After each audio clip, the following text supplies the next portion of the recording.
the strong advocates for an equality of relationship between the African governments and the United States. What is the principal aim of the African governments now? Let's talk about their objectives, then I'll show you how the U.S. fits into that.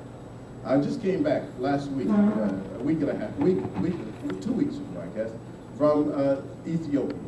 And I came back from meetings with the Coordinating Council of Intellectuals of Africa and the Diaspora, and I'm the North American representative.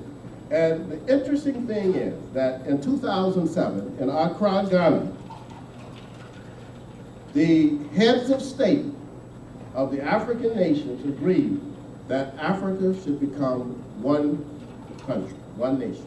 That the 54 states would become states that would have governors, but there would be one federal government. They agreed on this in 2007. We thought that at 2007 they would have a complete agreement, but in 2007 they agreed on the principle and said we're gonna postpone it to 2017.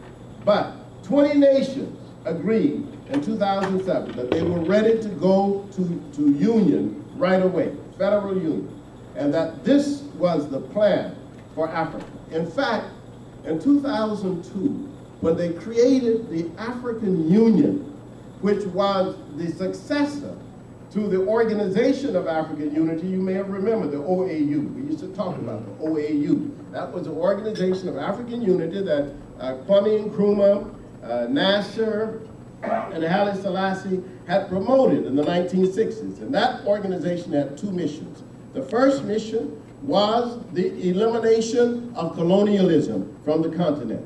The second mission was the United States of Africa. They achieved the first mission because they went out and they set up committees and support groups to give money to guerrillas and revolutionary organizations to fight against the colonialists. They achieved that. But they did not achieve the second one, which was United States of Africa. So they disbanded the Organization of African Unity because its charter was weak on this area, they thought, in 2002, and set up the African Union with one purpose: bringing into existence the United States of Africa. And I was fortunate in 2005 to be a representative with the delegation of Senegal to the Abuja conference with the subcommittee of 6 presidents of Africa under the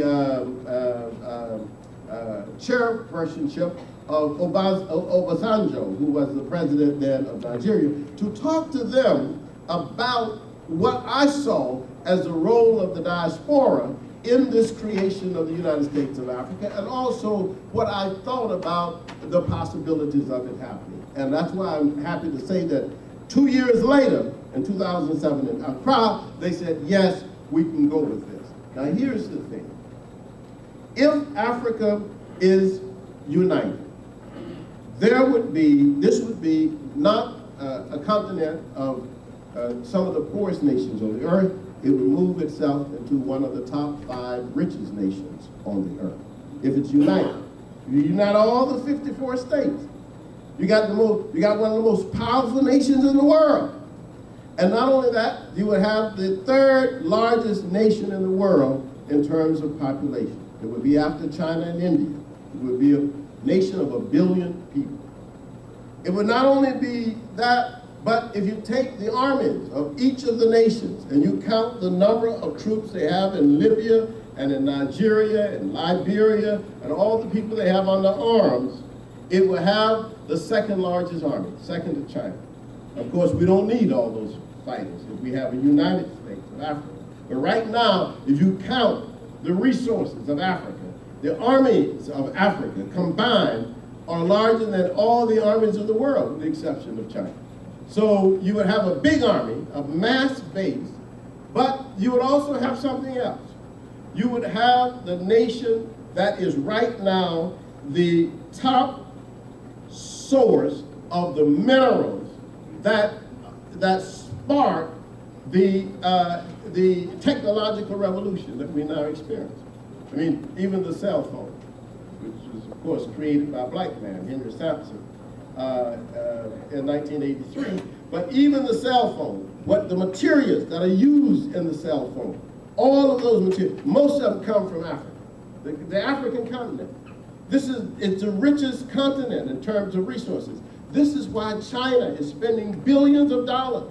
They're throwing around more money than the United States right now. In Guinea, they just told Guinea, we'll give you $7 billion to build your infrastructure. All we want is to have access to your mineral wealth. The new colonials. So this is what we're faced with. And Africa is faced with this, with an incredible dilemma.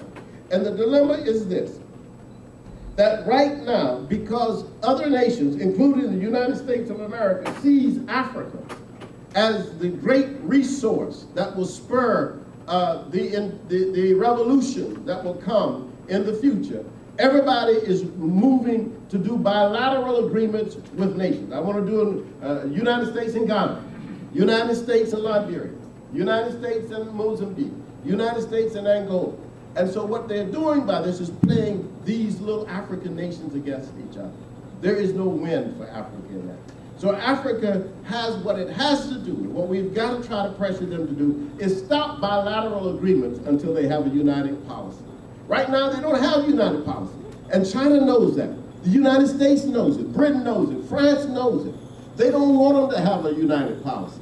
They want them to be an individual nation like Burkina Faso or Lesotho, who cannot withstand the billions of dollars that are thrown at them by the corporations from the west of the world or from the east of the world. They want them to remain poor and weak. See? But there are those of us who have been fighting and are still fighting for what we call a quick track to the United States of Africa, where you have one passport, which you say Africa.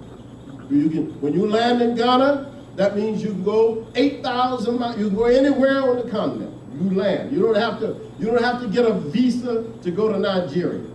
I mean, it's ridiculous right now.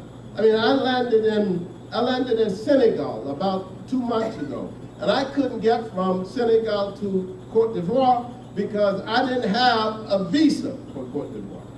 And I'm 2 hours away. And it's even more strange than that, bizarre than that. I went from the United States to Addis Ababa, as I told you, a couple of weeks ago. I didn't even have to get a visa before I left. I just flew into Addis, got to the airport, showed them an American passport. They said, give me $20, and they let me in. Do you think they would do that for a Ghanaian? No. Would they do that for somebody coming from Cameroon? No, not even Kenya. You gotta apply for a visa before you leave your country. And when you get an airport, you gotta show them the stamp.